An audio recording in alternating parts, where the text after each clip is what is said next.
Hi everyone, welcome to the Land Down Under Hangout. Our book for this month is The Tainted Cup by Robert Jackson Bennett. I can see we've got a few different editions around. Thank you. Yes? Yes. Wonderful. Okay. So this is basically a murder mystery set in a fantasy world. We have our erstwhile protagonist, who is our home, like it's a Sherlock Holmes style story. Our protagonist is our Watson character, who has special powers that enable him to memorize what he sees.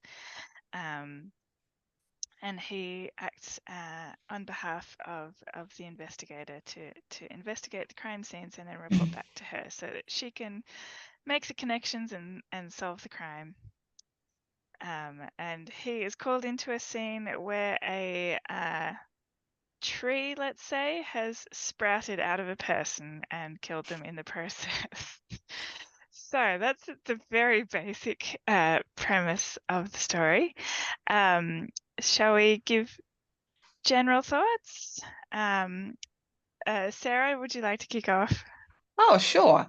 Um, I really enjoyed this. I have never read anything that I know of by Robert Jackson Bennett, but in like checking in on some of my thoughts around this, there's a lot of different Reddit pages and ideas and stuff, and a lot of people saying that this author deserves like is very good, and like people cannot understand why he's not more known or well regarded. And reading what I read, like I really, really enjoyed this, and I am now dying for book 2 because I read this twice. So I read this months ago, and then I was like more than happy to go back and read it again, and and to the point that and I love it because I really enjoyed it because the journey is so interesting and so well set up. Um, the world building of this, it's so well grounded. I feel like the author, and maybe it was also, no, I read it before we read that last one. The author understands and has spent a lot of time, I think, in their head and how this world works. And I wrote a note in regards to it's so rich and thought through, especially the power dynamics of an economy. A well thought out economy studies a fantasy world. And I thought that was really key. Like, you understand how this world works and operates. It's not just kind of airy fairy. It's like, this is how people eat.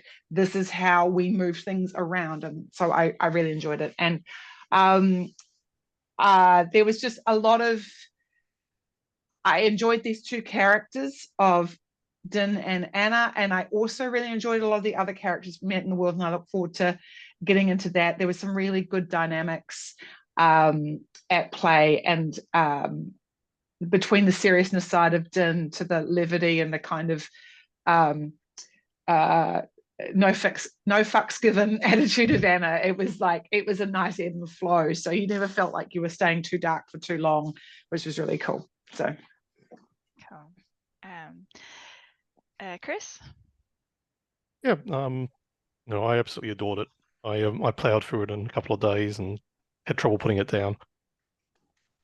Big aspect of it for me was particularly the character play between Anna and Din, um, and just the way everything unfolded, and yeah, the amount of detail and thought put into the world. Alyssa? I didn't finish it. I actually didn't like it at first, and it didn't hold me until about 50%, but I only got up to 76% because I ran out of time. Um, but once I did, it just didn't catch me. It kept letting me go, but I did enjoy it. I am enjoying it, and I do plan to finish it. Um, the whole idea of trees growing through people, yuck, yuck, yuck. I mean, and it reminds me of some of the recent stuff about, the fungus, and all that kind of weird. So I was less happy with that, but Sure. yeah, no, on a whole, well written, good book. I wish I had started. I wish it had caught me earlier. It kept failing to catch me, and I read like 2 other books in between. Well, good motivation to get through the rest of your reading at least. Mel? I'm similar to Alyssa. I didn't really like it. I'm not upset I read it. Like, I feel like the best way to describe how I felt was, there was nothing wrong with it. There was nothing really grabbed me that made me go, yeah, I'm really into this. And I feel like that's a really good marker of just a story that's well written, but not for me. And that's all. It's nothing wrong with the story itself. So yeah, I'm not upset I read it. I read it mostly in 2 days. I read probably 350 pages in 2 days because I wanted to have it done for this hangout. And I'm not sure, let's say the first 50 pages took me 1.5 weeks. So that was sort of, I'm not sure how I would have gone if I hadn't had the hangout. So thank you, hangout, for pushing me to finish. Yeah. Motivating to read people to read books across Australia. Shane? Literally. I liked everything about it, but it didn't catch me. It's funny. I kept picking it up, and I really liked Din, and Anna was great, and the world and the fungus and the setting were all fascinating.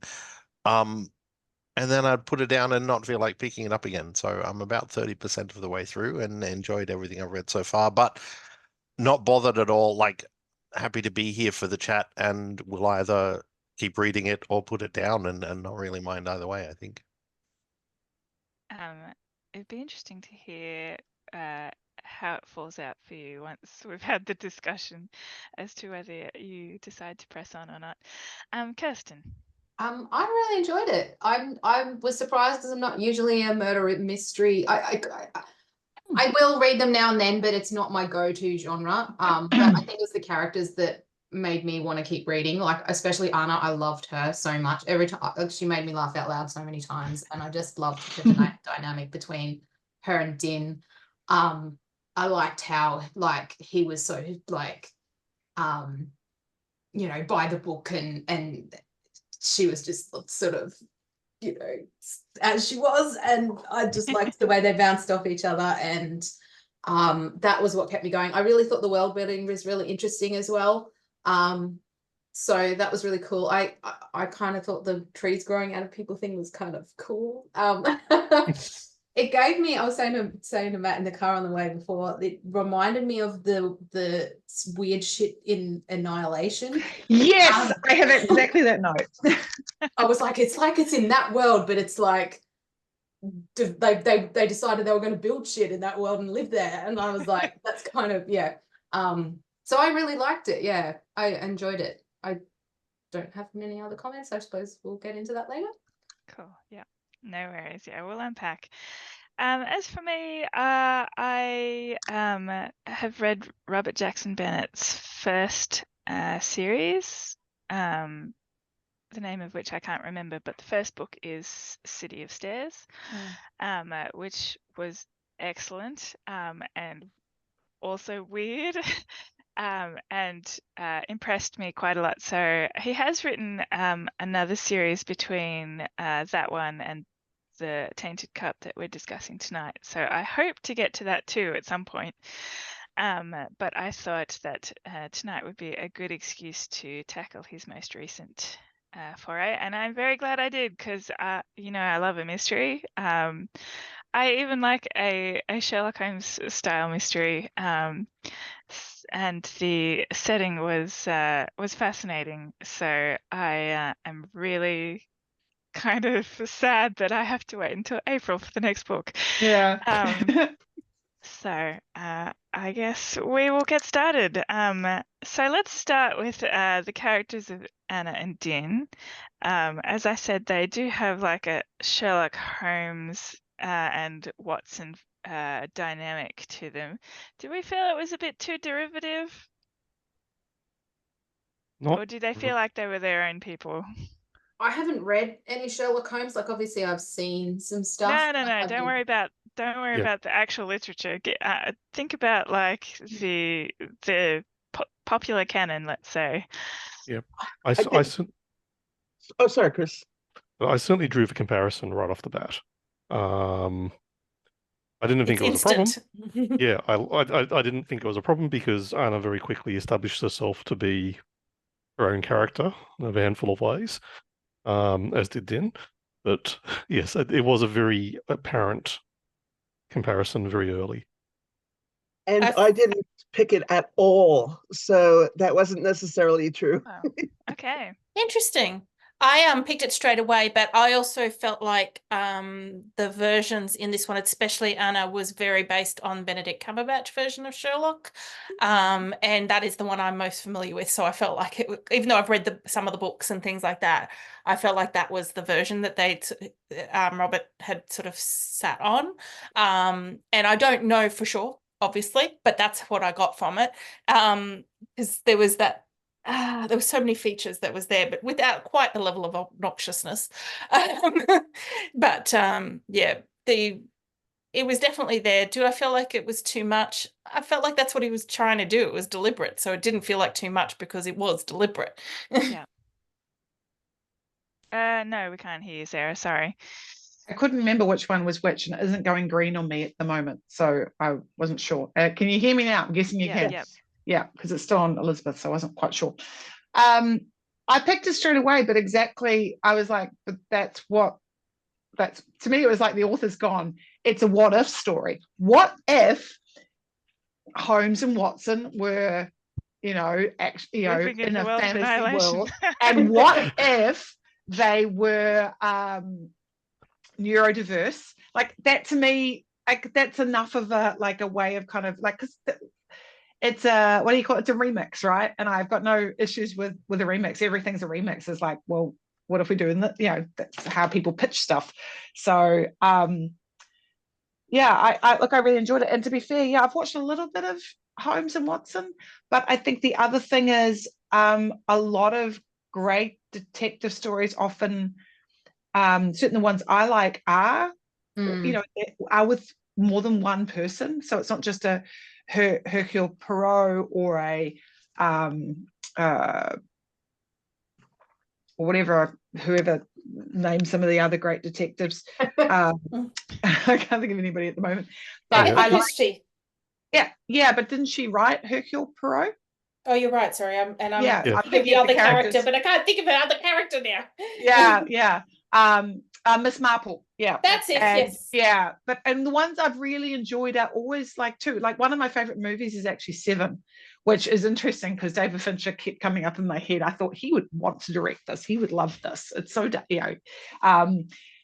and that's basically, it's about like how two minds can be better, and like that's I love that kind of stuff with detective stories. So this is what that is. Just to also take that though, I think part of the advantage of having a two-character team in a written form is rather than having to resort to the main character speaking to themselves and introspecting, you can instead bounce it as a conversation between the two investigators, which makes it more of a flowing narrative rather than an internal process. And also it meant that we didn't necessarily have privy to all of Anna's thoughts, so that we got that, at the end. Yeah, absolutely. And this does cleverly in that sense by giving Din some really key investigative skills, even though it's just sort of mechanical for him, that I feel like Watson in the Sherlock Holmes stories is often fairly gormless. Or presented that way, even though he's a really reasonably smart character himself and knows about the world. But yeah, it's a lot like, oh, I just follow Sherlock around and watch the impressive thing he does. Yeah. I think that was one of the things I liked was that they went for the more Baskerville style of Watson and Sherlock dynamic rather than the typical style where Watson does just follow Sherlock around and go, oh, you're brilliant. Oh.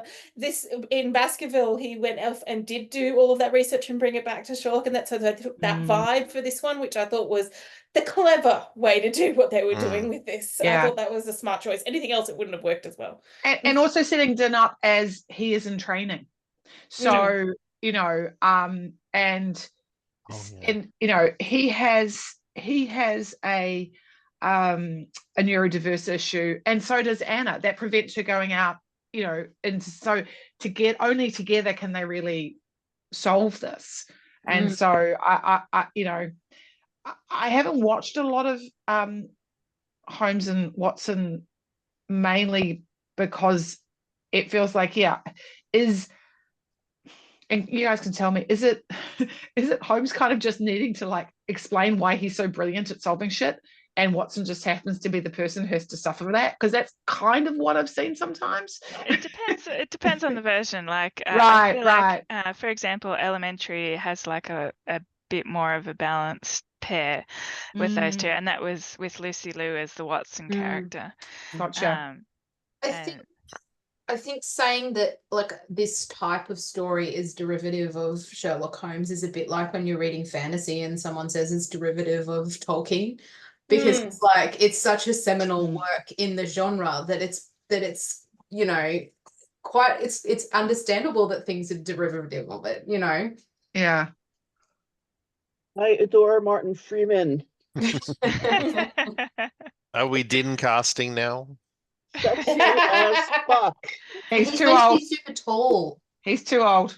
And too short, He's yeah. way too old. And too Oh, short, yes. Having Sarah, I like what you said there about Din being in training, and possibly also Din thinks he needs much more training than anybody around him thinks, and that makes it a lot nicer to read, I think, in that like you get the explanations without it having to be, as you know, Bob, everybody in this society, blah, blah, blah. Yeah, no, that was good. Yeah. Elizabeth, your question about is it too derivative? I don't know if I'm misremembering my Sherlock stories, but I feel like Sherlock's really grumpy in a lot of the ones that I've read recently, and it really spoils the joy a lot. And honestly, the way they balance that is through Watson's like "whoa" moments throughout the books, and because Watson in the books, in my opinion, doesn't actually add much. He's there to tell the story of Sherlock, and that's one of the things that I think is very different in this dynamic as well. Is that because Din does have a role and has a value, more so than I feel like Watson did. Watson's value was in publicizing Sherlock. Yeah. And I feel like Anna is a much better option because she seems to take a lot of delight. Like she has the same getting manic when she doesn't have a problem to work on, but she loves working on the problems. Yeah. In that sense, I think that that Robert Jackson Bennett kind of flipped the dynamic in that Din is the one that's a bit more serious and takes things a bit too seriously sometimes, where Anna's more joyful, I suppose. Yeah, I think that's really really observant, yes. And when the author knows about their character's flaws, it can be really helpful rather than Watson and the book and Arthur Conan Doyle thinking Sherlock is just the best ever. Yes. Yeah. To be fair to Conan Doyle, he wasn't allowed to be mean to Sherlock because everybody loved him so much. Well, he was just the best ever, so Yeah. It's his own fault. He made him too good. Yeah. I don't know if it was Chris or Shane saying something about how everybody, I don't know who said that, about Din thinks he needs a lot more training. So yeah. And I think there was some dynamics that I really enjoyed seeing with Din's interaction with other characters. Din always, and this is a really great attitude, he always knows he has something to learn from other people that he's working with. And even the first guy he comes across, Oterios,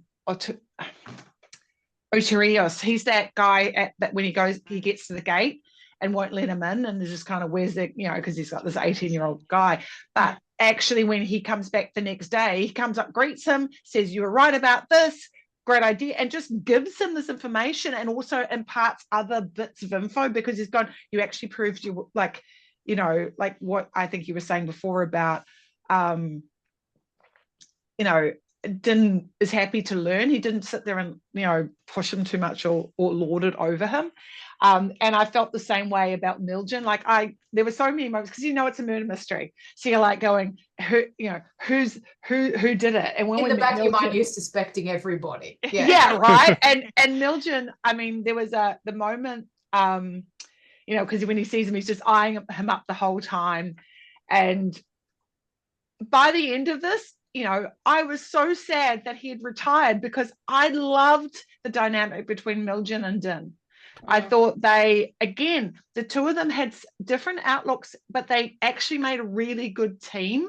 And I think that was so evidenced, like when, like that bit that I wrote down, the bit that I realized, and I understood Miljan was when Din says to him, I think that guy lied.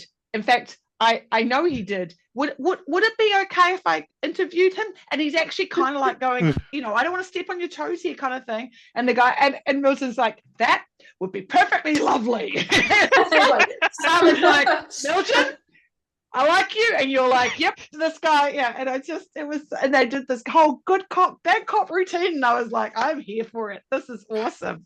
And, you know, and then when they found the shed out in the wilderness, and like Milton saying, does this smell right to you? And him going, no. Like, I was like, oh, I love this. This dynamic is awesome. And Din had that with lots of different people through this novel. And I think that he's such a, yeah, he's just, it's just really interesting. And in fact, it was also just really clever writing, because I think I also wrote down that there's lots of moments that you think are doing character work or world building, but they're actually setting things up through this thing of Din being like educated or, you know, reflecting on something. I think a classic one was when Din went to get his suffusions from Nurses. And there was so much set up in that moment. You were like learning, like there was this funny thing about worms that kept coming up again. Bloody apox in the worms. I just cracked up laughing. And they were like, because people keep having worms. This is why we say this. Like, made me laugh so hard. But, you know, that was the whole safe bit. And I do remember thinking at the time, I thought, that's going to come up. I was waiting for someone to end up with worms, and it didn't happen. Which I was very grateful for. Book. Not in this book. Yeah. Oh, good. Yeah. I'm going to walk the dog and be back in a bit, I think. Sure, yeah. Okay. I have some suspicions about like the larger world building, but we'll get to those. We'll get to those. Yep. Me too. But before we stray too much further, one of the things that I had me thinking about, not only like just the Sherlock Holmes dynamic and Watson, but derivative is that in thinking about it as derivative is that a couple of flourishes on Anna's character kind of had me thinking that, and that was like her interest in drugs, obviously. Yes, obviously. And also musical instruments. Yes. As being two characteristics also of Sherlock Holmes. Obviously, the musical instrument is a little bit different, and you don't really see her actually engage much with the musical instrument. You just see her dismembering it to make something else. But I felt like the point stands, and I feel like Sherlock Holmes would probably dismember his violin to make something else if, you know, the whim struck. So that nice. It was just those just a couple of those small flourishes that made me think maybe a touch derivative, but like everyone says here, I do feel like that is what the author set out to do. It's not really derivative so much as an homage, if you like. So that was good. But other characters we want to talk about? I can list them, and then people can tell me who they want to talk about. It is hard because of that. There are a lot. Before we move on, actually, I would like to say one other thing about Din. And everyone's talking about his mindset where he's trying to walk the straight and narrow. He's trying to stick to the regs and everything. But the thing I actually really liked about that is also towards the end where they actually unpacked his reasoning and his reason for that. Yeah. I thought that was a really nice touch. Yeah. Yes, because I it liked makes so when he much was like, sense. and he said something like, I remember like precisely all the punishments for the things that if you do the wrong thing, what will happen to you? And I'm like, yep, I get that. Like this.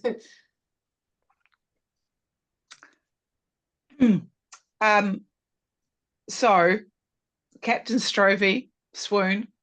I was, the moment he showed up and his fair and handsome head of hair, as Din wrote, I was like, oh, love interest. And I was like, oh God, don't turn out to be the bad guy. Because of course you're thinking that, right? Oh my And God, that's me too. Because I'm like, oh, he likes this guy. Because the way I he know. described And when he him, I was like, inviting him that's back, not and I just- was like, don't turn out to be the bad guy. Please don't turn out to be the bad guy. I was feeling Alyssa? gratified at the end when they did get together because I was like, I'm glad I wasn't misreading the way that Din described him.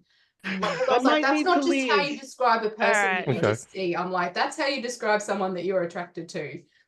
Well, I don't want spoilers, so I'm gonna take off. Oh, you're in the wrong chat. Right. I'm 78% Sorry. through. Sorry. No worries. Bye, guys. Thanks. See you, Yep, Alyssa. Sorry, I was trying to be good. It's hard to talk about stuff without spoil, especially A murder mystery is tough to Yeah. discuss Yeah. without spoilers. Yeah. Funnily enough, Strovey I didn't even pick as the romantic interest until I right towards the end in front of the bonfire or something along those lines it was, and he walked up to him and I was like, oh, why did I The not minute notice Din this? started talking about his hair and how much he liked his hair, as soon as he described the hair, I'm like, you don't describe someone's hair in that much detail if you're not. Exactly. I don't even remember noticing it. I'm like, when did that happen? Obviously Yeah. right at the beginning when he was introduced, but I don't remember it. Mel, I'm with you. It quite bypassed me. No, I was the same. I missed it too. It wasn't until later when things tried to advance, so I sort of, oh, okay. Yeah. I saw that coming the minute that guy stepped in the room because I was like, actually, they were in Din's head, and I was like, the way you're describing this dude is not how you've described anybody else that you've encountered. Yeah. And the way, can you guys hear me? Yeah, we can hear you fine. Okay, cool. The way, because he took off his helmet was like a fucking hair shampoo. Right? It was took it off and his hair is fit and it's tumbling down. And I was like, oh, here we go. Right. You I'm might gonna have as to well go back and slow read motion. that now. I don't even remember this bit, so I'm just like, okay, I don't remember that. But if I'd noticed it, I'm sure I would have agreed with you. I just didn't notice it apparently. Yeah. No, I missed it too. I think that was partly because of like the murder mystery mindset of like who done it. I'm looking out for who done it, and I wouldn't say that Din doesn't seem like the most emotive of characters. No. And he was, and with Strovey, he's being careful because Strovey is his superior. So he was, And also, I would say, because we haven't yet touched on like the style, and that is like the narrative device of this is Din reciting what has happened to his superior Anna, or whoever else happens to be listening at the time, because like he does it on several different occasions.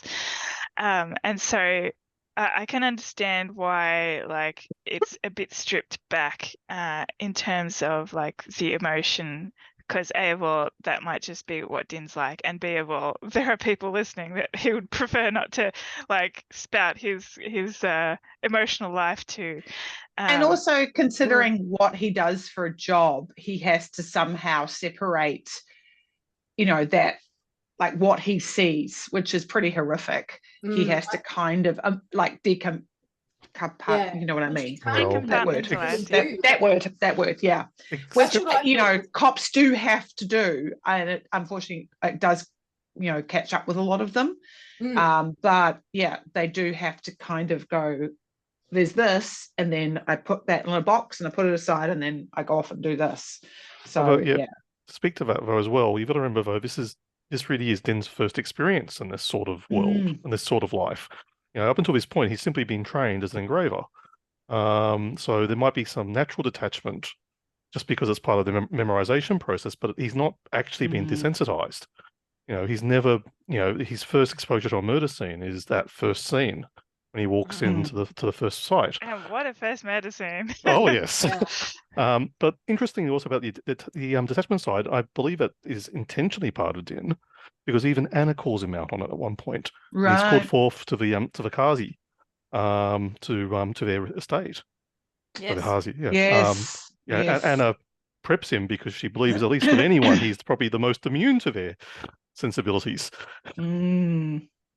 Yeah, that's okay. So that's actually somebody I wrote that we could have.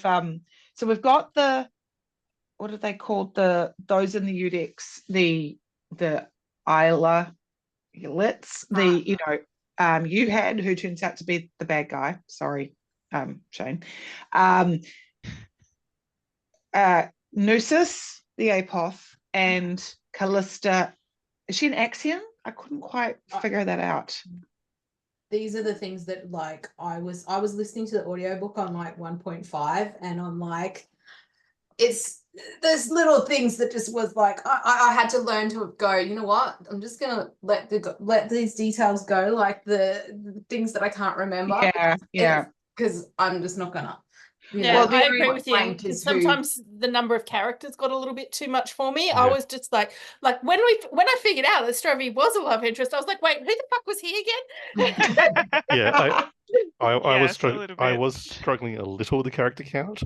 Yeah. The benefit was at least the core was obvious, so I could focus in on the core group pretty easily. But every time I introduced a new auxiliary character, it was like, oh dear, how important is this person going to be? Yeah. And it was so hard to know sometimes which ones were actually important, because even with so once they got to the town where everything was going to happen, we got introduced to this whole new team. And it wasn't too much longer afterwards that they got kind of pushed to the side. They were still relevant, but they weren't there as much. And so it was just like hard to track everybody. I was like, right, that was the one with the cabinet, and that was the one that's also an engraver. And Strovie just couldn't remember. I was like, oh, at the scene with the fight. Gotcha. The only reason I remembered him was because of the hair thing. And I was like, oh, Yeah. I wish I'd noticed the hair thing. The love interest.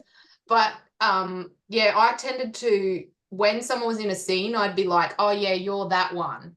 And then it's like, as soon as they weren't in the scene, like they just deleted from my brain. And I was like, man, I need to be like this guy. I need to be able to like smell something and remember shit. Because I don't work like that. Well, actually, maybe that's a good place to, instead of talking about the characters, maybe we could talk about the abilities, because those were fascinating, and the idea of the smell anchoring something. I loved that, because that's so true for humans, and then building on that. One of the things about that I appreciate is that he always gave a specific smell. He's like, this is the smell that he is smelling while he's doing this thing.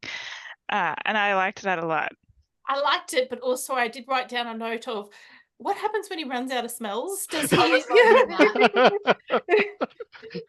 does he get to like reuse them if they're certain aged? Or, like it doesn't seem like they're able to forget anything. Like, how does that work?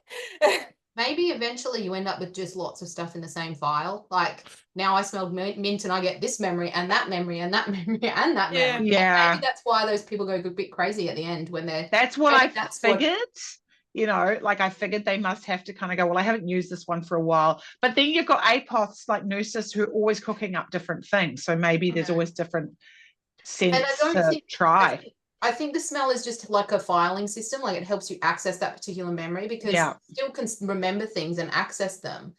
But because that was what that other guy was saying about how like once you've seen a certain number of really shitty things and you can't just forget about things, you can't do what most people do and kind of compartmentalize and put things away and not think about them. Because remember that other dude said like when you're older you're going to want like a really minimalist space, because everything you see is going to trigger a memory, and then they're not all going to be good memories, and it's going to be really overwhelming for you. So you're going to want to have like an empty space that doesn't have things that trigger your memories. Yep. And so clearly you can trigger a memory without the smell. But maybe the smell helps you trigger the memory you want to. Din does actually remember on one or two occasions something that he didn't intend to. Yeah. In one quite it's just that it's a way. as well. It's just that Yeah, it's just that it's a way to pull up the memories, and Yeah. so Yeah. filing system is a good way to describe it. Yeah, Which is he- interesting because that ties. Sorry, going back to the Sherlock analogy, Sherlock in the show used to have like a mind palace thing that how he memorized everything and would Right. compartmentalize. So is this perhaps the author giving Din a sort of a feature from Sherlock? It's not in books though. Possibly. Yeah. I liked the, so I hadn't thought about this. This is all very deep. The way I remember the author described it as that it was the opportunity to anchor something, like it sort of called it forth, and Yeah. I understood that because I'm sure we all have that thing. We smell something and you go, oh my god, it just takes you right back, or it reminds you of a time, or whatever. And so I understood that he was going to just remember stuff naturally, but to really, just like you said, that filing system, I hadn't thought about it that way, but that seems like that whole thing of going, I'm going to name this file. Like, I can always delve into it, but I'm going to name it in a really specific way so I know how to find it. I'm going to put a date on it. It's not just going to be saved to my downloads and I'm going, where the fuck is it, kind of shit. From my perspective, it's a type of association. So is one of the techniques used for bulk learning systems is to associate. You pick some fact, and then because you merge it all together, your recall is aided when you start working down the same track again. Start thinking about the same things, and it's not just facts that work. Visual things, items, smells. I really quite like the fact though he'd actually thought about what the actual consequence was of not being able to forget anything, of having this perfect recall constantly building up. Yeah, that was well thought out, for sure. Yes, I feel like the author's strength is definitely the world building. Like, oh my god. Yeah, and in fact, all of this enhancement ability, they all seem to have a repercussion later on. That they suffered infertility, which seemed to be a big one, and then they talked about all the effusions that they got. Like the cacklers got so large. The cracklers, sorry. Crackers, yep. The cacklers. The cracklers just getting so large. In fact, the list of the help me, my Italian/Latin is not that good. How do you pronounce that top word? Consulate. Oh, it's just consulate. It's bloody Z's. They confuse me. Apparently, they didn't age and they just got bigger and bigger. You remember how that was described? Yeah. And I thought that and the Axions really reminded me of I guess I don't know what they're called in Dune, but that idea of having that perfect ability to Mentat. Yeah, mentats. Thank you. It reminded me of that. I was trying to remember all of them, and I had a question for the group on that. What kind of sublime would you be? So there was Axiom, Engraver, Apoth. I didn't remember, and Crackler. I couldn't remember what other ones there were. Was one of them called a Twitch? Twitch. Yeah, that was the Twitch. Do the super speed. You're a ninja. Bursts. Yeah. Yeah, you're a ninja, basically, a assassin. Yeah. Yeah, not that one. Yeah. Nah, thanks. I think I'd probably be closer to an engraver, or I do like the idea of the Apoth stuff, but they're like when you met the Contagion crew and they're basically wearing the Elizabeth, help me, what is the mask called? Yep. You know what I mean? Yeah, I had to look at what's the word? The plague mask. Doctor, yeah. Yeah, and they're wearing that bird mask, and I actually had to reread that and then Google the plague mask. I'm like, oh no, it is a reference to that. Yeah. Okay, just double checking. Is that beeping me? No, that's Matt's computer. He always has this fucking sound on it. It's so loud. I just thought there was somebody calling us. And no, it's Matt. It happens, goes off all day long when he's working from home because he has all his messages turned up loud. Drives me insane. At any rate, I don't think I would be an engraver. My memory is terrible. I maybe an Apoth, I think. Yeah. My memory is terrible. That's exactly why I want to be an engraver, because I'm like, if I Yeah, I choose to be that, then it will fix this problem. But also, I don't like the long-term consequences. But I think they all have Yeah. long-term consequences. I'm Yeah. just choosing not to be any, because Yeah. none of them Yeah. sounded particularly appealing to me. Like, I understand that in a society where these things have been normalized, why these things would be something people would choose to do. But in my opinion, I'm like, hell to the no. I mean, there's a reason why they're like, you only did this because you want to send back money to your family to support them. Like, people, it's kind of brought across that people don't just choose this for no reason. Kind of Yeah. like joining the military. Yeah. Yeah, it seemed to be a part of wanting to be a productive part of the empire. I mean, Strovey didn't have anything, but that idea of if you want to climb the ladder, then you get more and more suffusions was really, in fact, I wanted to touch upon that, the world building in terms of how there's so many plants in this world, and they talked about fern paper walls, which I all I could imagine was help me, Mel, the stuff you get in Japan, the very Like the Oh, yes. I cannot think of the name, but yeah, there's a special name for those walls. you know exactly, what I'm talking about, and the fret vine, which sounded kind of cool actually, and then they were talking about the other plants. You need regents to get past The shrooms The to mushroom absorb air the conditioning. shit. I was like, I want one of those. I get the humidity out of my house. Oh man. If you have humidity, then the mushroom dies. So you have to Yeah. Oh, it was And the then reverse. well, because I was reading it going, well, I'd be fucked. There's no way that those things would survive at my place. Yeah, and those little and you'd shake, the worms would come up, and they lived in lamps and stuff. The glowworms. The glowworms, they're on here somewhere. There they are. There the glowworms are, which was cool. And there's all shrooms. I have to admit, by the way, it took me until I actually had to sit and think about it, even after I finished the second time, to go, why was it called the Tainted Cup? It took me a bit to go, is it? Because it didn't seem an obvious name. It is a very Arthur Conan Doyle sort of way of naming something. Yeah. Well, it's just spoilery in my opinion, but anyway, carry on. I agree. It was definitely a touch spoilery, but it also wasn't the most obvious, if that makes sense. Like, it wasn't like, it took a very long time for it to come to fruition as to what was going to happen. Yeah, because the first murder, you're like, oh, it's something to do with the thing in the pipes for his bath, and it's like, well, how's the cup come into it then? Why is it called Tainted Cup? Yeah. Although they did set that up from early on. But that is by the by. I wrote this actually down because I was so impressed how much work this author did before you even got to page 100.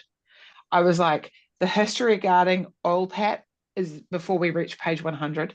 The court dances that show up at the end, they were set up and they're foreshadowed again when we meet Fayazi.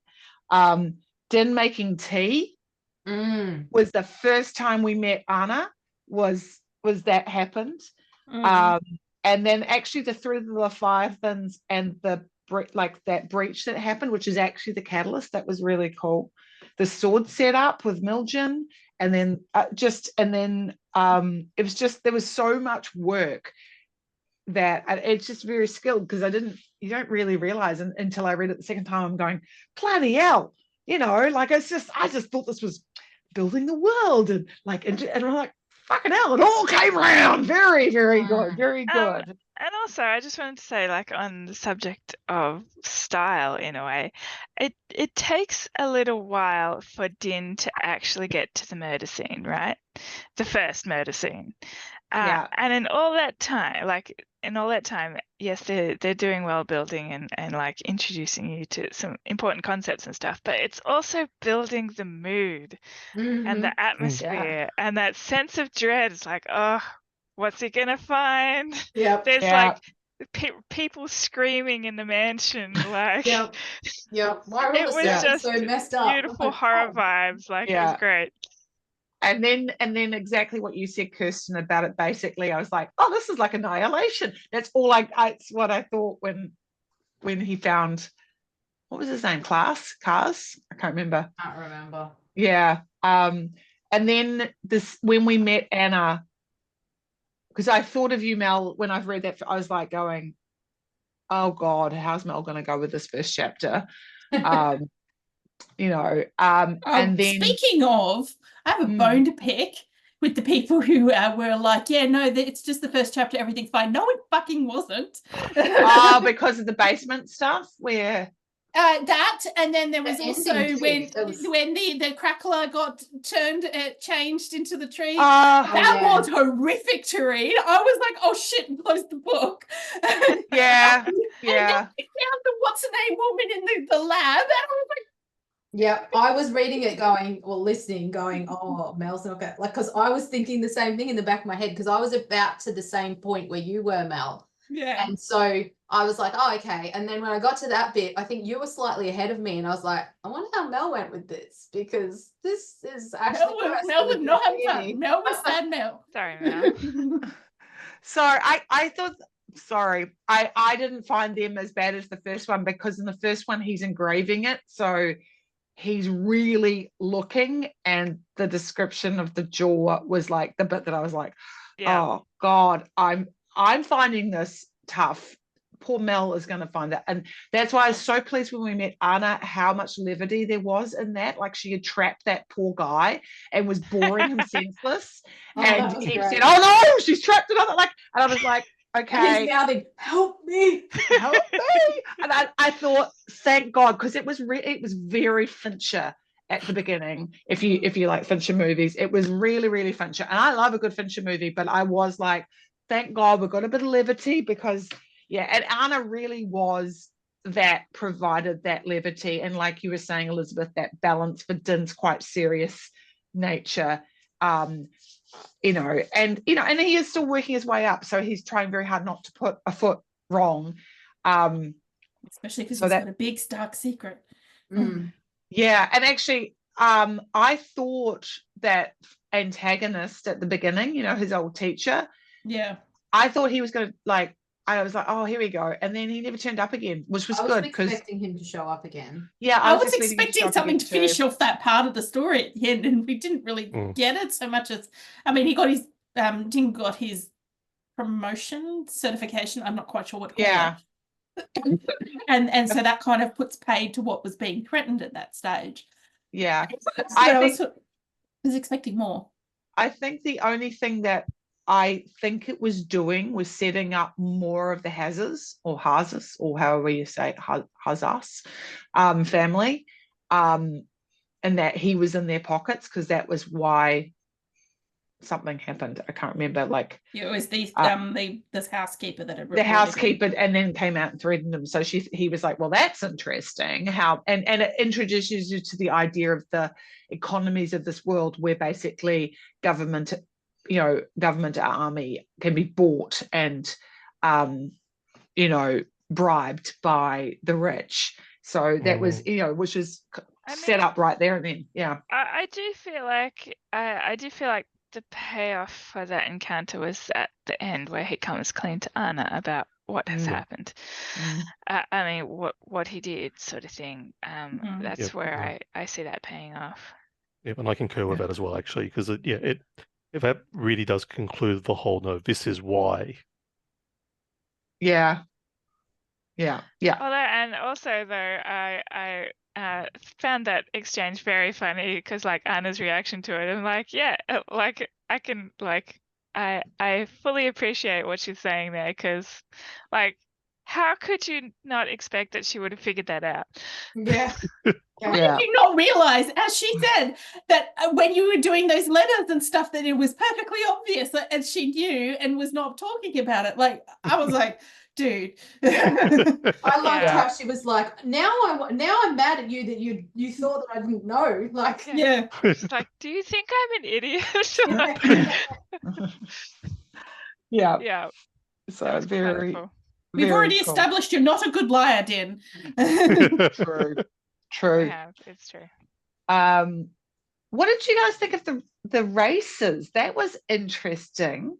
So there was the Talers, which was Din and Callista were both Talers, tall, dark hair, dark eyed.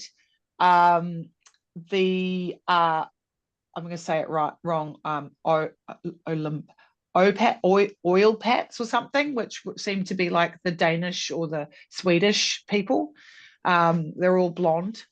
The Kamani, Nusis was from the Kamani, and the Sazi, and Anna and Fayazi, the Hazes were all Sazi. I thought that was kind of interesting. I'm wondering if we're going to get a bit more in the next books about those, because there was also the original people who set up the walls, and actually that's something where we've been talking a lot about Sherlock and Watson, but I did, because I've never watched Attack on Titan because it does not interest me in whatsoever until you mentioned it, and then I googled it, and I was like, holy shit, everybody thinks this apparently. So I was like, okay. I mean, have you guys read it or understood anything about like the whole idea of the walls? And sorry? I said Chris has experience with Attack on Titan, yes? Yes, I've read a considerable amount of it as well as Okay.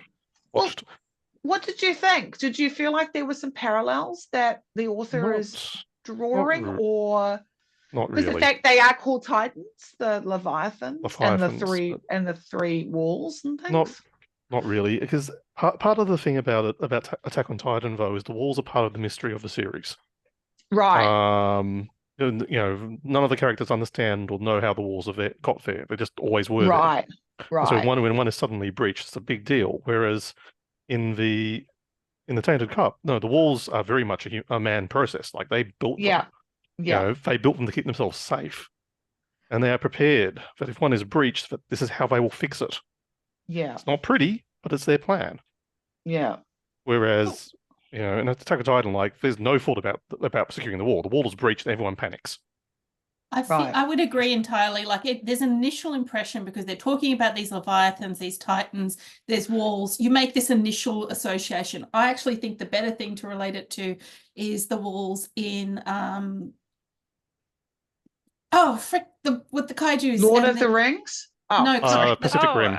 Pacific Rim. I was about to say Yes. kaiju. I got a kaiju kind of vibe from Yep. it. And I haven't I read would- much in that kind of genre, but that was what I thought they were doing with this. Mm. Yeah, I would agree. Actually, yeah, it does actually have a bit of a Pacific Rim thing, but only because, insofar that how else are you going to stop a giant monster from coming and stomping over everything?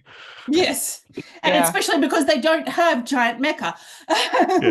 Yeah. I if we can touch upon the Leviathans.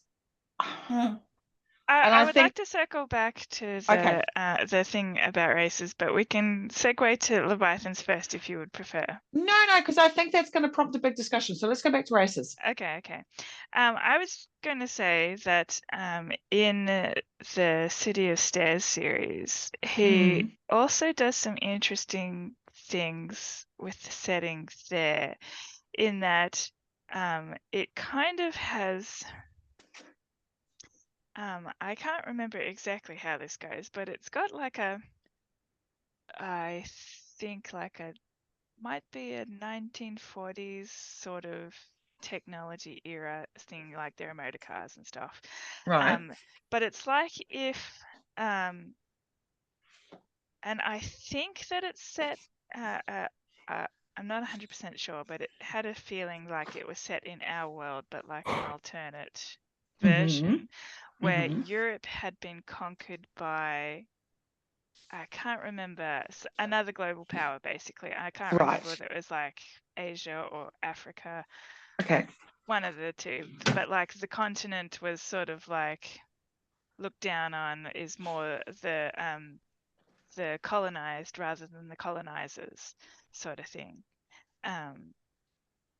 While simultaneously kind of having like an Eastern European sort of setting sort of thing. And I feel like he's doing similar things in the Tainted Cup, because we've got like a strongly Japanese or Chinese influenced setting, but the people living in it are not necessarily that, if that makes sense. Yeah. It seems like more of a mix of people of different races. Actually, if and you I think feel about like it, that's not all that different to like China. Walls. yes, yes, also. Mm. Yes. So yeah, I feel like there's something similar that's going on there, and that he is playing with sort of expectations Mm. on that. Did you Welcome, finish, Lisa. Lisa? Yeah, I just finished the book. Oh, cool. Would you like to give us your brief overview? Oh, sure. I really enjoyed it. It felt very long, but it wasn't, all the detail was good. Like, I didn't mind that it was really quite long and detailed. I did a combination of ebook and audiobook, and I really enjoyed the audiobook voices and characters. And yeah, I actually gave it 5 stars because I really liked it. Yeah. Cool. And the ending was really sweet. Cool, thank you. We were just discussing like the culture and of the setting. Was there anything else anyone wanted to raise about that before we segue into Leviathans? Have you already discussed the wet season thing? No, No, we have we're not. about to do that as part of the Leviathans. Oh, good timing. I did want to say that I thought, despite it being a fantasy on a world that is less in the technology, like it's more feudal technology, I liked that men and women were quite equal in the world in certain terms of. Oh, you reminded me of something. Continue. That was something I noticed. Like the women held point, like they're just, they were like the commander, for instance, Vashta was a woman, and she was put in charge of everything. So it seemed to be quite what's the word I'm looking for? Help me out, everybody. Like it was very equal opportunity, less. So I enjoyed that, and I was yeah, it was good. Yeah. So the other thing that you reminded me of is the second book in his City of Stairs trilogy. The main character in that is, let me see if I've got this right. She's a retired general. She's brown and disabled, and she completely kicks ass. I enjoyed it immensely. So I feel like that is again something that he does a lot of in his things. So the City of Stairs trilogy has 3 books from 3 different characters. Oh, cool. The first 2 are women. The last one is a man. So it was, in some respect, a little surprising to me to encounter Din in that sort of sense, because I'm used to him writing a lot from a female perspective. Yeah, there might have been. Oh, and the other thing I was going to say was I feel like there again is an implication that this could be our world, in that you've got like the people who originally built the walls who are no longer with us, and the implication of sort of a old civilization, perhaps that is no longer. One thing I definitely got from it though is it's not necessarily a lesser technology level; it's a different technology path. Yeah. Yeah, I suppose it just felt a little bit more like they're still on horses. Yes, but at the same time, we're talking in a world where their bioengineering has obviously progressed far beyond. That's true too. So, that is true. Yeah. And the feel I get from it, and it's established really early, is actually that there's no need to develop technology. They can manipulate the the animals and themselves so much. But why would you? Yeah, that's a good point, Chris. I hadn't thought of that. And at the very least, it's the why would you, but also this is where our knowledge and focus is in, so we would continue on with that. Yeah. Lisa? I was just saying I really loved the world building component of the way the way that the different, basically, yeah, it was a bio-society mostly based on plants, like all their materials were seemed to be plant-based, but it was not done, it was just kind of brought up in these really clever ways of like Din just saying, oh yeah, blah blah blah, the fern paper walls, blah blah blah, and you're like, huh, and not actually trying to over explain it. I really liked that, because the last couple of like books where there was definitely a couple of previous books we've done with, there's some world building and it's a little bit more clunky. Yes. So yeah, this one I felt was done with that a little more subtlety, and I appreciated it. Are you talking about my pick? Because I definitely agree, clunky. Well, also yeah, it was. I don't think anyone's in dispute on that one. Anyway, let's not go down that path. Sorry. Yeah, I said my personal pet hate, which is when they get physics wrong. But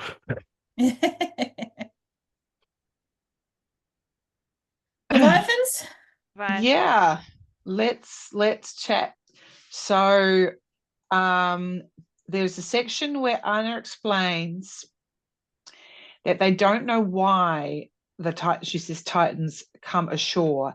As if they don't, come on. And what used to happen on the land. And then I wrote, and then the Karnum interfered and built the walls because they wanted to have more room. And I wondered, I think there's a long game, because I think there's an eco story at the heart of this. Yeah. And that is that these poor creatures are just trying, they're salmon, they're big salmon, and they're just trying to go back to where they go, and they want to spawn and die, and that's what they're supposed to do, and the fucking humans have gotten in the way. That's kind of where I think it's going, because I felt really sorry for them. I actually have a slightly darker interpretation, is that also, where do you think these suffusions come from?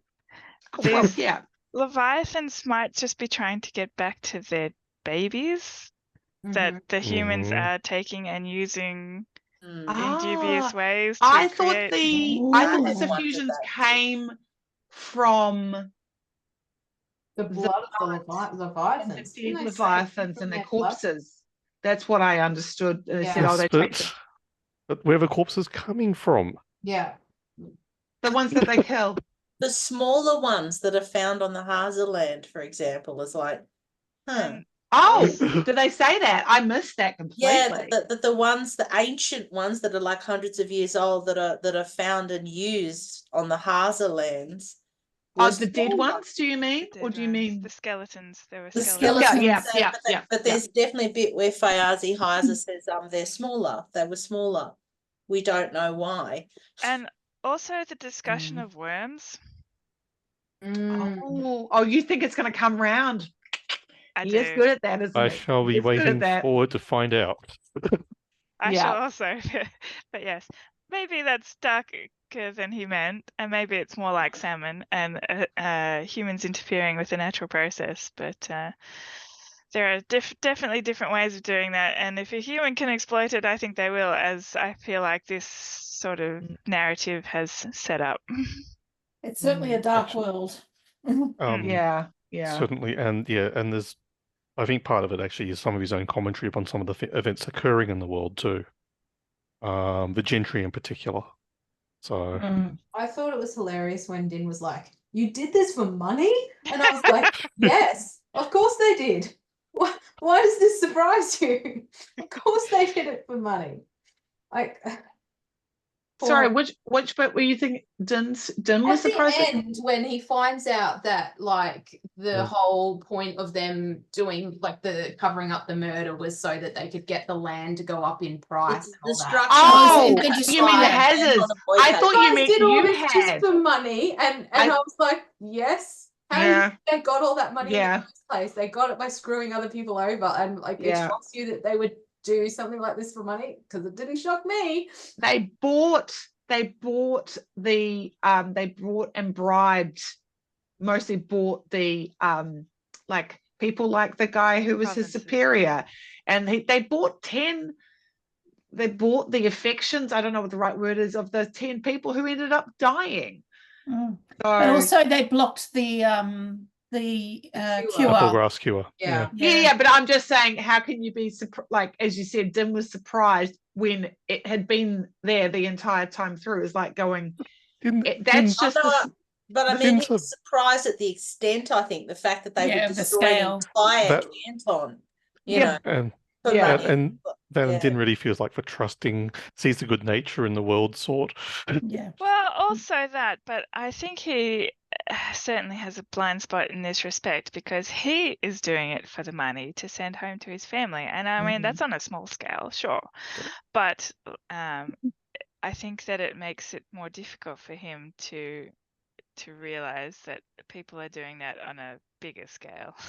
But to be fair to him, he's doing it in an honest way. He's got a job, he's working, he's sending his money home. He's not screwing someone over in the process. He's also like, I think he's like 18 or something. He's just a bit naive and not as jaded. And 21, like, I think it was, Sarah. Was he? Yeah. Sorry, I couldn't remember it. It just so he hasn't had enough experience to understand that bribery, that having, what did she say? God, I laughed when she said like something about one of the guys' class who said, oh, you know, he's getting his dick wet and paid Quim. I cracked up laughing at that bit. And it's like, yeah, that's where it starts. Those are stepping, like we all get it, but he didn't sort of see, like they all add up.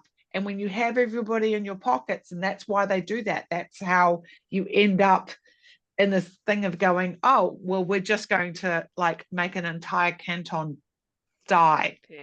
disappear. It all feeds into it. And that's, he's not just young and naive, but he's also a country boy. Yeah. Right. Yeah. I certainly took that line where he's surprised by it being just being for money. Is more the surprise that it's just for money. Yes. You know, there's not not a big evil plan, and they want to be rich.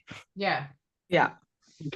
I found unless you've already talked about it, the big reveal like of his secret that he can't read, and then how he actually, and that moment where he reveals to Anna, there's this big silence. She's like, "Do you think I'm a fucking idiot?" Yeah, we did basically say that exact thing. Yeah. I was trying to not spoil it earlier, but yes. Yeah. I do love her character. I love her so much. Yeah, I did too. I really enjoyed her. Every time it was time for her to be on the page, I was like, oh, I'm going to be in for something.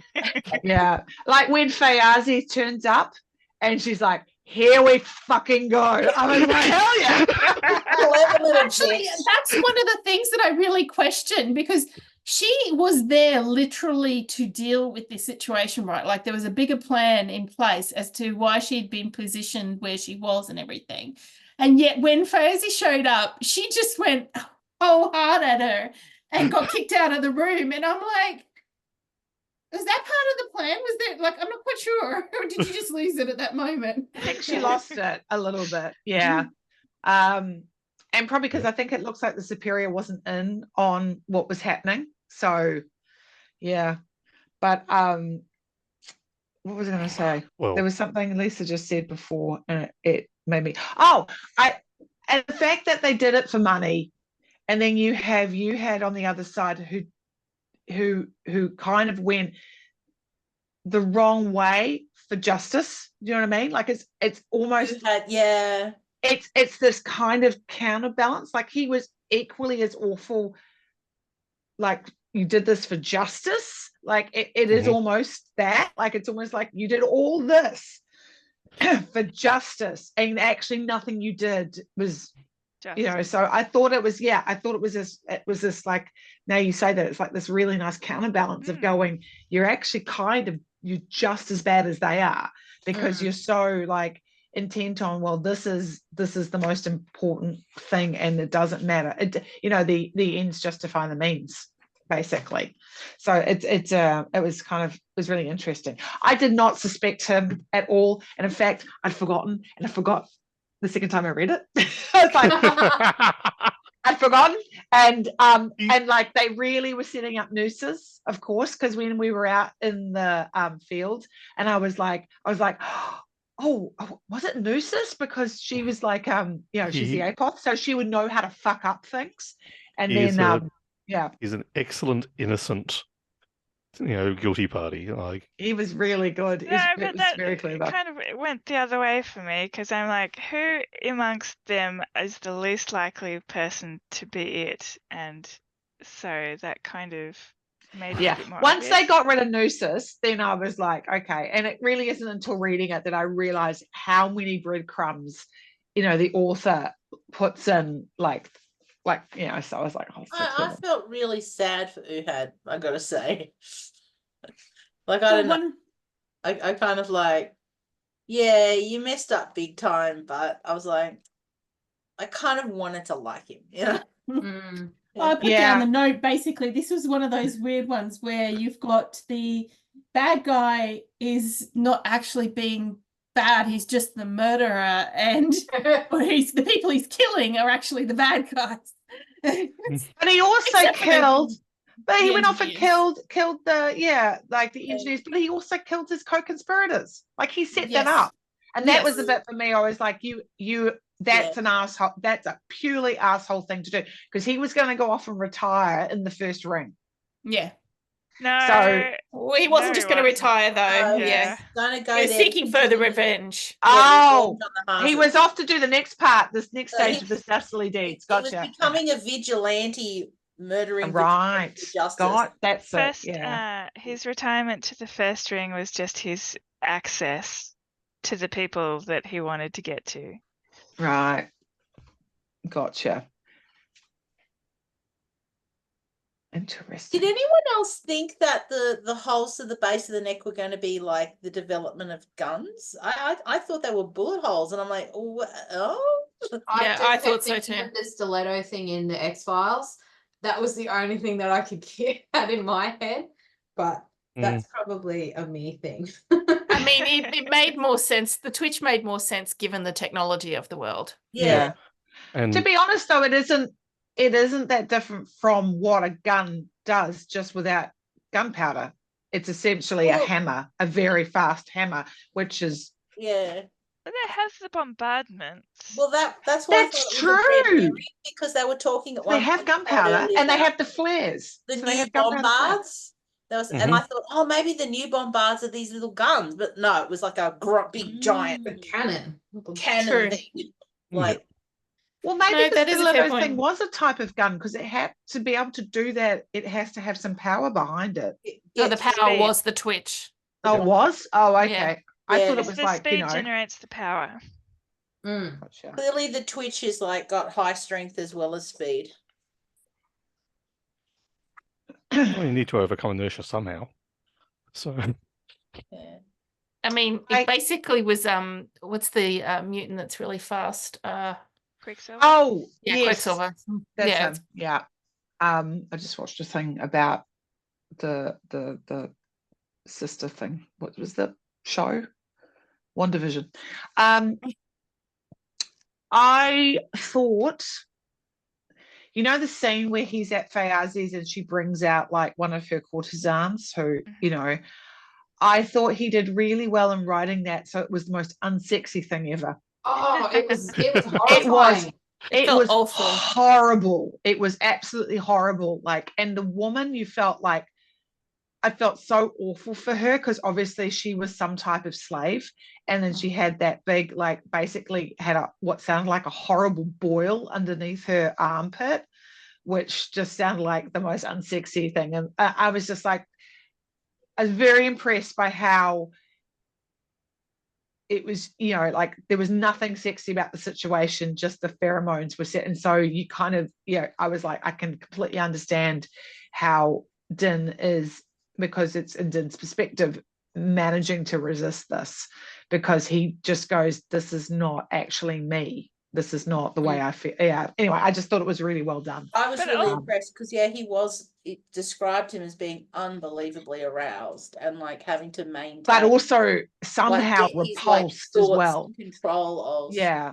Kind of walking that line between like showing that this is having an effect on him, but his kind of resistance to that as well was, and this seeing is it for Sophie's what writing. it was, which was like, oh, this is just this is actually really nasty. This is just Chemical. such a nasty situation. Yeah. Yeah, it was like this like my physical body is aroused, but my mental part is going, no, This is fine. yeah, and Yeah. that was so well done. I really just, because I was so revolted by that, like, and feeling really, I was like, hold it together, Din. I know you can do it because you're obviously, you know. And Fayazi's Plus, you've got to get it on with Strovie. yeah, Fayazi's manipulative words, you know, like, you give so much, don't you deserve to have some back? Like, oh, shut up. Yeah. One of the other things I appreciated was that, like, there were a bunch, like, his people were waiting for him at the other side of the gate when they kicked him off the Yes. estate. They're like, I we know. were all I really was worried that he about was you. going.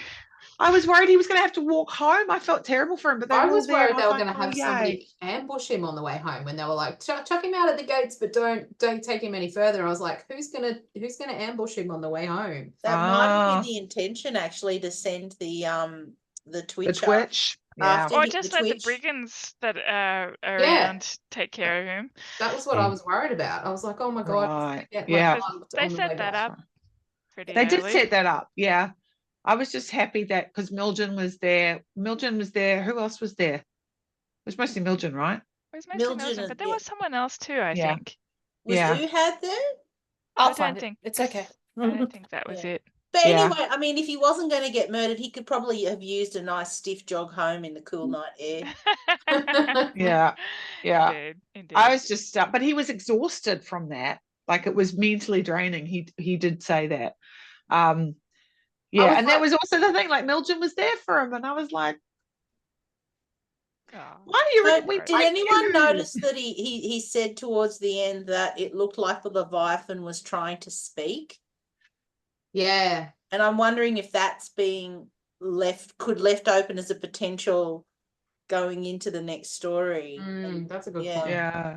It was I just want Milton. my babies. Give me my children.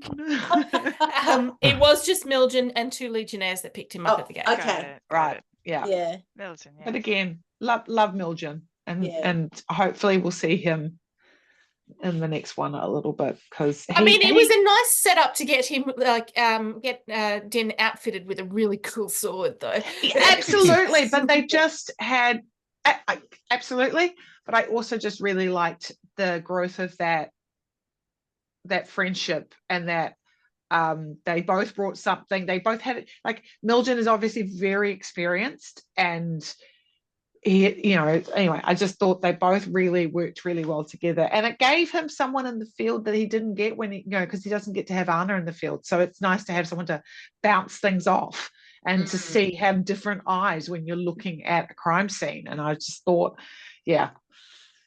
I picked up early that Strovie was attracted to him, but I didn't realize it was reciprocated.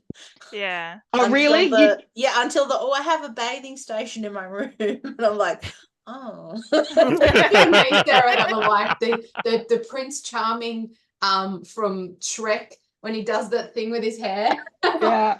Or Thor. Or Oh Thor. my God. Oh, yeah, absolutely. Just to go back slightly to Din's fighting. It actually, because we discussed earlier, like the Sherlock Holmes influences. One of the things that I got picked up, I felt like had a Sherlock Holmes influence was the fighting sequence with Din, right, and the thing. It reminded me particularly of the Robert Downey Jr. I wonder if you were going to say that. Yeah, because he goes through and plays it out in his head basically, and then you see it in real time, and that sort of it was like almost like the opposite for Din. Like, he is he's not playing it, he's not thinking at all, he's just being hauled through it in a way. But it kind of had like a very similar effect in that sense, that very kind of impersonal, mechanical sort of process. Mm. Yeah, I like the memory, and it wasn't until we started talking about it and I was like going, yeah, and now I know what you mean, because I hadn't made that Actually, connection. one other little thing I'll actually drop in about that as well.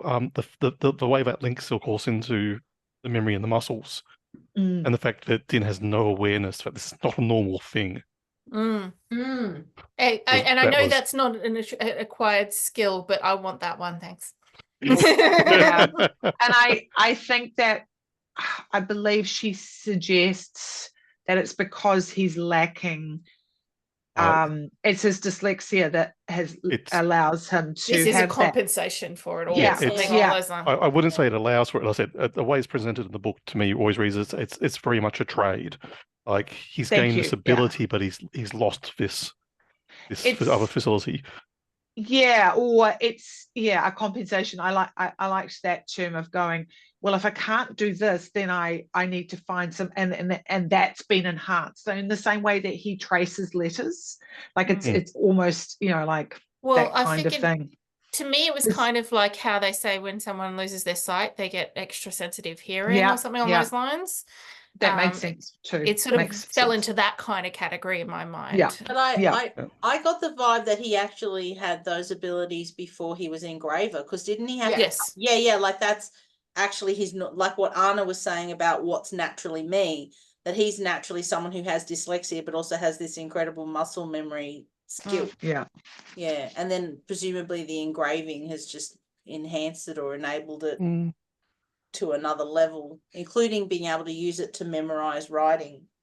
Well, I didn't quite take that from that. I mean, I think the way I read that was Anna's point is not not about his natural ability, it's about the fact that the Empire values the ability no matter how it is or how it is different. And despite his dyslexia, but despite his inability to read, he's shown value in his other engraving talents and the muscle and the memories and his general recall and his ability on top of that to be resourceful and to process what he's doing. And she reinforces that by pointing out that she's not enhanced. Yes. And yet she is still valued. Yes. But it was a very nice message, but I must admit that the level of corruption that we experienced within this world made me feel very cynical. And I was like, that sounds lovely, but also I feel very cynical about this world. I don't know how real it is. The interesting part about that is, of course, and okay, I totally get where you're coming from, but the way Anna's role is framed as well around the same moment, you suddenly realize she's not just an ordinary Eudex. She's something more. She has more authority and more independence. And that's probably come from somewhere else, much higher up. Well, I don't disagree, but it's a very common thing for people who have disability that show a very particular value to be valued, but not necessarily people who have different strengths and other strengths to be valued. And so this is why I have this level of cynicism about that sentiment. The sentiment sounds nice, but whether it's the reality is another matter. But we already know that he's written a very sort of equal world in a lot of other areas. So I'm interested to if we get to actually have in the next book a conversation with the what are they called, the consulate consulate or consulates, who, if they're like practically immortal, probably remember stuff all the way back to the Leviathans and the Carnum, and it makes me think of the like in the sort of robots empire type stuff from where they have the machines that basically look after the well-being of all of humanity, but it means that they have they manage things like corruptions and crimes and so on, so in a way that you within the system aren't aware of how it's happening or that it's happening. And I'm like, I wonder if it's a bit like that, the consulates just kind of manage everything, and you're a cog in the machine and have no idea what role you're playing until maybe you get to find out. Yeah. I did think there was an interesting point. I think it came up again where when they're in the carriage on the way to Talagray and she's asking Din to describe things, and she hangs her head out the window at some point. But like she said, that's the real empire, the boys and girls fixing the road. And I like, that's the thing of going there. Everybody has a purpose and a value, and that without them, we wouldn't be able to do this. We, like, everybody has to be, has to be understood, and yet there's like, I'm guessing it's a very martial, not a martial, what do you call it? Like not an army. There's a structure of hierarchy to it. So anyway, I just thought it was interesting the way Anna sees it, and yet the way the world works, which is maybe what Mel's getting at, and around that cynicism is like, even Anna hasn't quite got completely cynical about it. Yeah. Did the corruption, and you may have already talked about it because I came in an hour late, but did the corruption like bother you, Mel? The corruption of the world?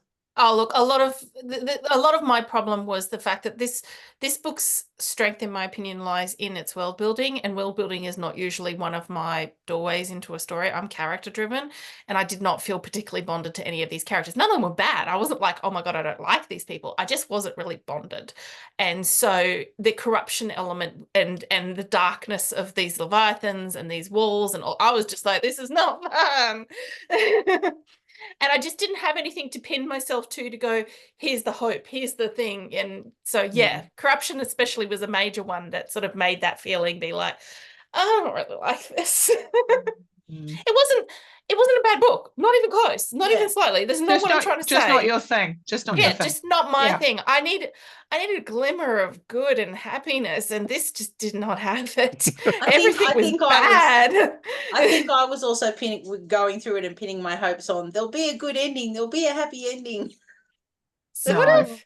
Yeah. I mean, I feel like Strovie is your glimmer of hope. Yeah. At least they got it on. I was so angry when Nurses went and got herself killed, and they couldn't get it on. And he I was was like, like, oh, damn it. I was like, what? He's got shit all over him. He needs to wash up. And you've just... And that's why I'm actually sad that I didn't notice that earlier on, because that might have helped me a little bit. Whereas because I didn't notice it, just happened at the end. I went, oh, that's good. Oh, well, it's just at the end. I really could have done more of that. I did like the hopefulness. There was still some hopefulness in Anna at the end in the carriage. I'm like, okay, she's not completely corrupt yet. All right. Yeah. And I must admit, like that part and the relationship between Din and Anna at the end and their way of talking and everything, I was like, maybe, but I was like, I'm just not sure it makes up for all of the rest of this. Yeah. Look, it was there from the beginning. You even have the fact that the groundskeeper is the person who was end up, taking the bribe to let them in. And look, I love, like, this is my type of thing. I love these kind of stories. I love Dave. Like, I was explaining to someone at work once. I'm like, I don't want to ever write or make a David Fincher movie, but fuck, I'm glad he exists, because I really love those movies. But goddamn, they're dark. To have that living in your brain the entire time, and this what is movies does this person do? I don't know. Oh, don't ever watch them. They're not for you. I don't want to watch. I just want like a picture in my head, so that, like, what's the most famous one? So Seven. Right, is probably his most famous one. Okay, yeah. Okay. He did Gone Girl, which I've watched many times. I love Gone Girl. It's great. Yep. All movies I have not bothered watching. No. What else has he done? Oh, The Girl with the Dragon Tattoo. Okay, I've got you. I understand what you're talking about now and what you mean. Because I was like, I can't picture what you're saying when you say that. Girl with the Dragon Tattoo is a two-person detective story. That is exactly what it is, and I fucking love it, because they both have these different views, and they come together, and together they solve it. So he's not going to make this movie because he's already done that. No, this is different altogether, and this is a fantasy. Well, what else did he make? Oh, anyway, I did enjoy the murder mystery story. Like, yeah, and like Claire, and the man made Mindhunter, which is about the birth of the serial killer profiling unit in the FBI. So yeah, it's all very, very dark. But there's the stories of who done it and how you figure stuff out. And anyway, so this is my type of thing, is all I was going to say.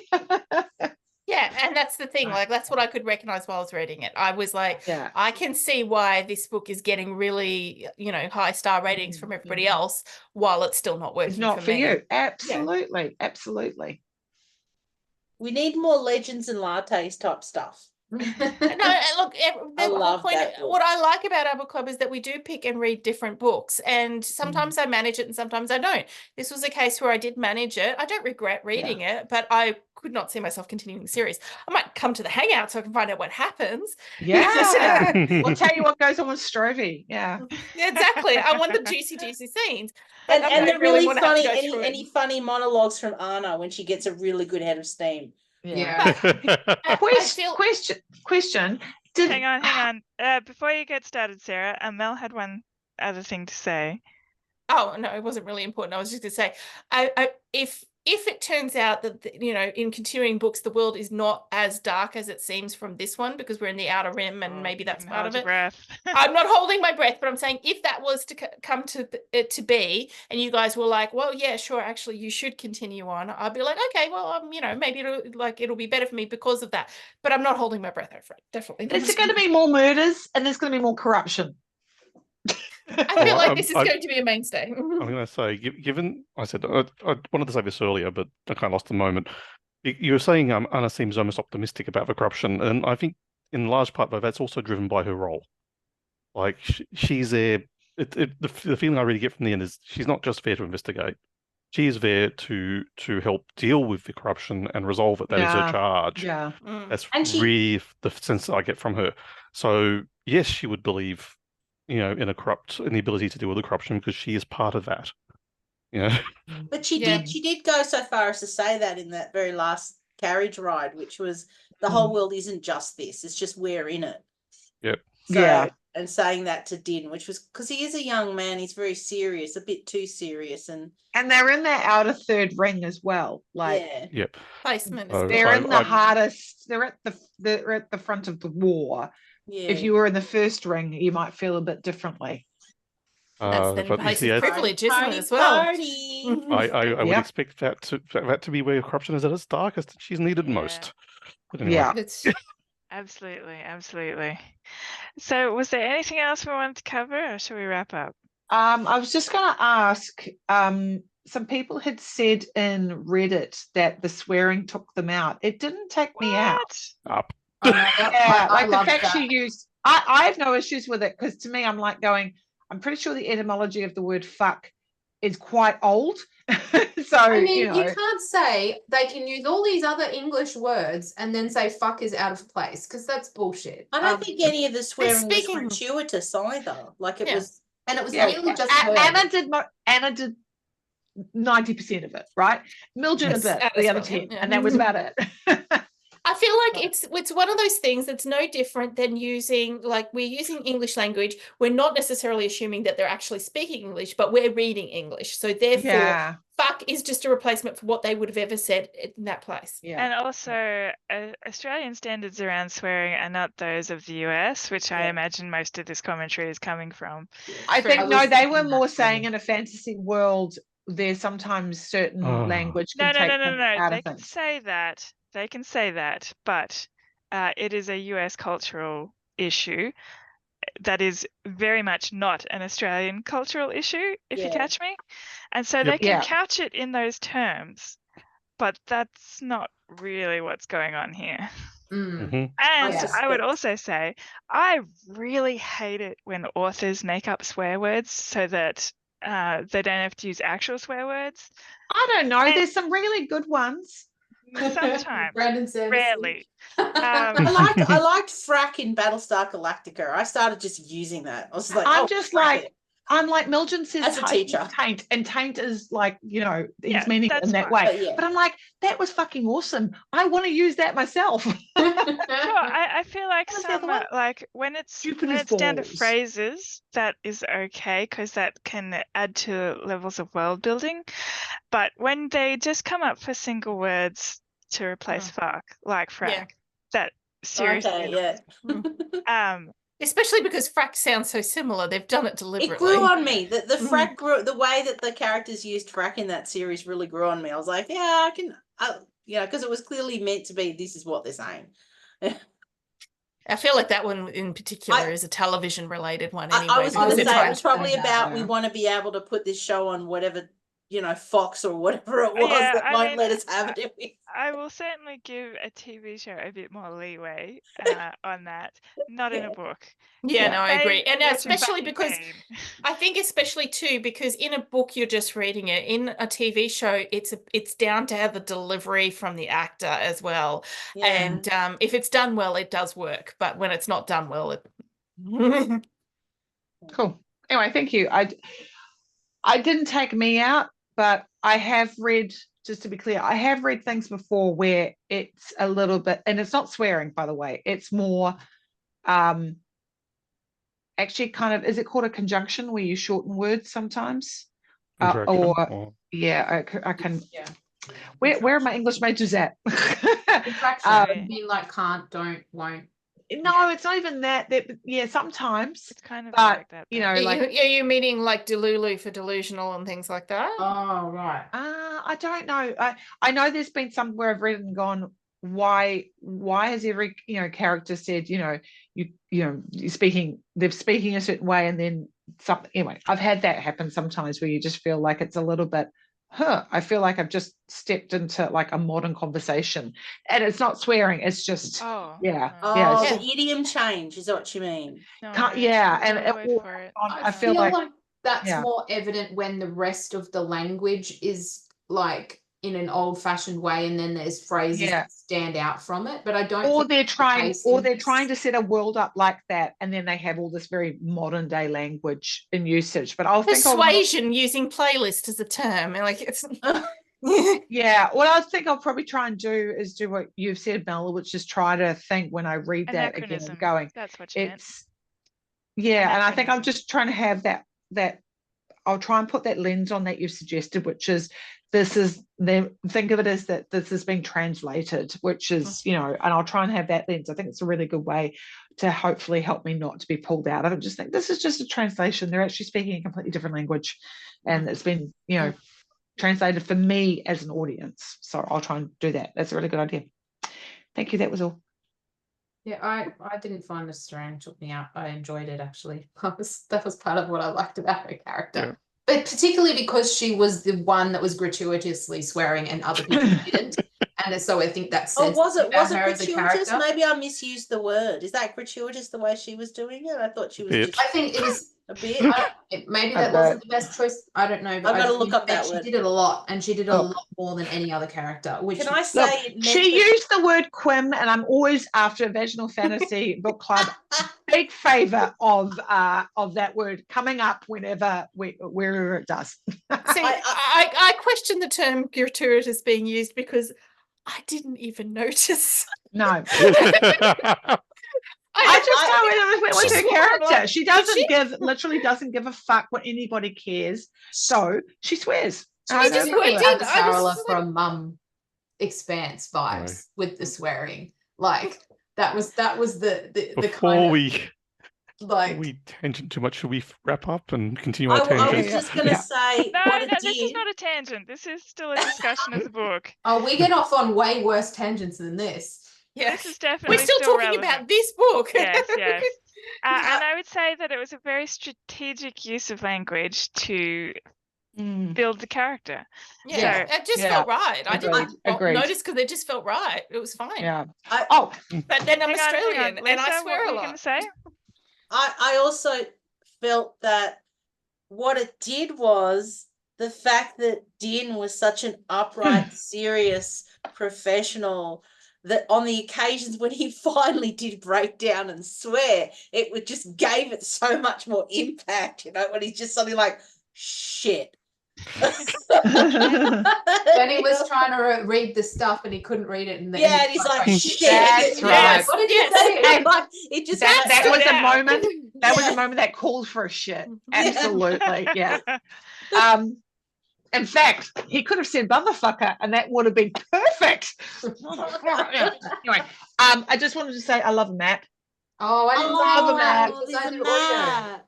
There's a map. That's the There's a problem map. with me having done it on Kindle. Well, it's in the Kindle version. You just need to look for it I because just didn't yeah. find it it lovely. it auto Yeah. opens the first page of the first chapter, not to the Yeah. It preamble. can be hard an audiobook. You miss out on that. And sometimes, my kingdom for a map. Oh, Where oh, am I? Sometimes for the audio, This they do would give have the been download, interesting. but I didn't notice. This would have been useful, but I didn't even notice it when I first Oh, started. I was so- constantly the referring ranks? to that. Yes. Yeah, I it read was. Oh, that yeah. out in the audiobook, and at the Yeah. time I was sitting there going, I'm not going to remember this. Why No. are you even bothering reading No. it to me? Audiobook? Yeah. But this is not going to go into my brain. Yeah. But before we wrap up, I'd just like to hear briefly from the people who consumed it on audio as to what the quality was like and the narrators and that sort of thing. I really enjoyed it. I thought it was really good. I ruined it a little bit for myself by listening to it on a higher speed than I usually do because I was in a hurry. But I especially liked the Anna's voice. Like I thought I really enjoyed listening to her. I don't know whether I liked the way she talked so much because of the way the audiobook person did it, but I really liked it. I thought it was really good. Can I just ask, you saying her voice, was it done by somebody different or was it just how the narrator did the voice? The narrator. The one Ah. narrator. Yeah. It was Andrew very good. Falaise or Falaise, something like That's that. cool. And I found with male narrators, they're very hit and miss with female voices, and I think they did a really good job. Yeah. Ray Porter always does a really good job. Like in Project Hail Mary, the way he does the woman in charge of everything, the Danish, he's great with that. So yeah, you can. Sorry, you I can- just saw the title for book 2 and I'm like, oh yeah, no, I'm not reading this. What is the title? What is the title? A drop of corruption. Hey Mel, I think you'll really like the second book. Yeah. Right up my alley. Oh, cool. This is going to sound really racist, and I'm sorry, but I really liked the fact that the narrator has an English accent. It really worked with the story, and he did the different voices he did. It just worked really well for me for it. So I enjoyed. I'm not sure that American accents would have worked as well for me for this particular audiobook. I don't know. Now that because I didn't really pick up on the Sherlock Holmes thing that much, apart from it being a murder mystery. But now that you've pointed that out, I wonder whether that was a choice on purpose with the English accent narrator. I would expect so. Yeah. And look, I have to say that I tried to play The Witcher and I was really taken out of it by the American accent. Oh yeah, it feels like it should be more English, that one, doesn't it? Well, no, I actually, or even just a Europe, like a Polish accent or something. Like it just see, because everybody else had different accents, but he didn't. And then I was like, I can't cope. It's like, why do you sound different to everybody else? Yes. For those people who are concerned about the word fuck in a fantasy novel, maybe try American accents in a European-based fantasy setting. Yeah. See, the thing that threw me with the English accent, but I was like, I was like, is this kind of meant to be a European-y type world? Because I was getting more Asian, like I was getting Chinese vibes from the world. Interesting. And but then it wasn't really any of those things. But I was wondering about whether the English accent narrator was chosen on purpose or not, or whether it was, because like you often get fantasy that's basically, it's another world, but it's basically Europe, it's medieval Europe setting with another name kind of thing. Whereas I didn't get that vibe from this world. Yeah. So I was like, I didn't know whether that was purposefully chosen, but there are a lot of names that almost, maybe a lot of those names also almost sounded Middle Eastern, in like Fayazi, Hazes, like, that kind Who of had? yeah, which was cool. So in my head, I had a lot of people as being around that kind of Middle East coming into like Afghanistan and then into India. Like, so there was, and so it was really cool also hearing about the races. I'm like, oh, this is cool. So maybe that kind of Asian influence is really interesting. And that was one of the questions was, did he do different accents depending on the race of the person? Which could have been like, did the No, Talas have a noticed slightly it. different accent no, to but he the did Kamanis? give, I thought, going back to what Elizabeth was saying, I think and agreeing with Kirsten, the different voices of the different characters, Mm, then I think the narrator did a really good job. Like, you know, they each did have quite a different voice, and he did. nice. I thought it worked really well. Yeah. And there weren't any words. You know how sometimes when there's too many voices, that a couple of them sound the same, and then you get confused. I didn't have that problem with this one. Yeah. Yeah. Yeah. Nice. Was there anything further to unpack? Are we good? All right. Thank you everyone for coming along tonight. I have completely forgotten what the next book is, so yes, there we go. Ah, Sarah's feet. Yeah, I don't think Mel's So going to enjoy it. It's Arthur C. Clarke. Arthur C. Clarke, 2001: A Space Odyssey. I got it from the library, which means I give it a go. It's not going to be a character-driven narrative, I can tell you that right now. It is, however, very short. It is only 240 pages long, so there's a better chance based on that alone. So yes, please join us in November for 2001: A Space Odyssey by Arthur C. Clarke. Thanks everyone. Good night.